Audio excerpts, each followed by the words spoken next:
पत्नी और पति का झगड़ा हो गया। पति और बच्चे खाना खाकर सो गए तो पत्नी घर से बाहर निकल गई, यह सोचकर कि अब वह अपने पति के साथ नहीं रह सकती। मोहल्ले की गलियों में इधर उधर भटक रही थी कि तभी उसे एक घर से आवाज़ सुनाई दी, जहाँ एक स्त्री रोटी के लिए ईश्वर से अपने बच्चों के लिए प्रार्थनाएं कर रही थी।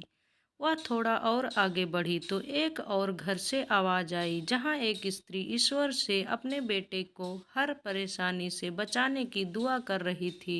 एक और घर से आवाज आ रही थी, जहां एक पति अपनी पत्नी से कह रहा था कि वह मकान मालिक से कुछ और दिन की मोहलत मांग ले और उससे हाथ जोड़कर अनुरोध करें कि रोज रोज आकर उन्हें तंग ना करें। थोड़ा और आगे बढ़ी तो एक बुजुर्ग दादी और पोते से कह रही थी, बेटा कितने दिन हो गए तुम मेरे लिए दवाई नहीं लाए। पोता रोटी खाते हुए कह रहा था, दादी माँ अब मेडिकल वाला भी दवाई नहीं देता और मेरे पास इतने पैसे भी नहीं हैं कि मैं आपके लिए दवाई ले आऊं। थोड़ा और आगे बढ़ी तो एक घर से स्त्री की आवाज़ आ रही थी, जो अपने भूखे बच्चों को यह कह रही थी कि आज तुम्हारे बाबा तुम्हें खाने के लिए कुछ न कुछ ज़रूर लाएंगे। तब तक तुम सो जाओ, जब तुम्हारे बाबा आएंगे तो मैं तुम्हें जगा दूंगी।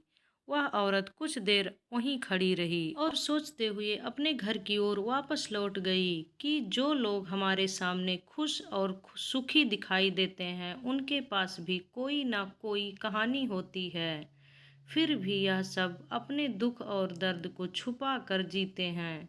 वह औरत अपने घर वापस लौट आई और ईश्वर को धन्यवाद करने लगी कि उसके पास अपना मकान, संतान और एक अच्छा पति है। हाँ, कभी कभी पति से नोक-झोंक हो जाती है, लेकिन फिर भी वह उसका बहुत ख्याल रखता है।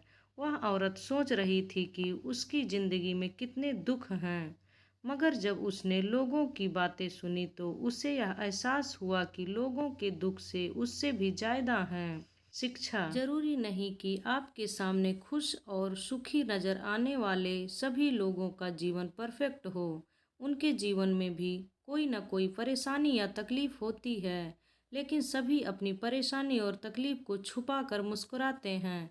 दूसरों की हंसी के पीछे भी दुख और मातम के आंसू छिपे होते हैं। कठिनाइयों और परीक्षणों के बावजूद जीना जीवन की वास्तविकता है। यही सच्ची जिंदगी है। सदैव प्रसन्न रहिए, जो प्राप्त है पर्याप्त है, जिसका मन मस्त है उसके पास समस्त है। कहानी अच्छी लगी हो तो प्लीज लाइक, शेयर और चैनल को सब्सक्राइब जरूर करें। धन्यवाद।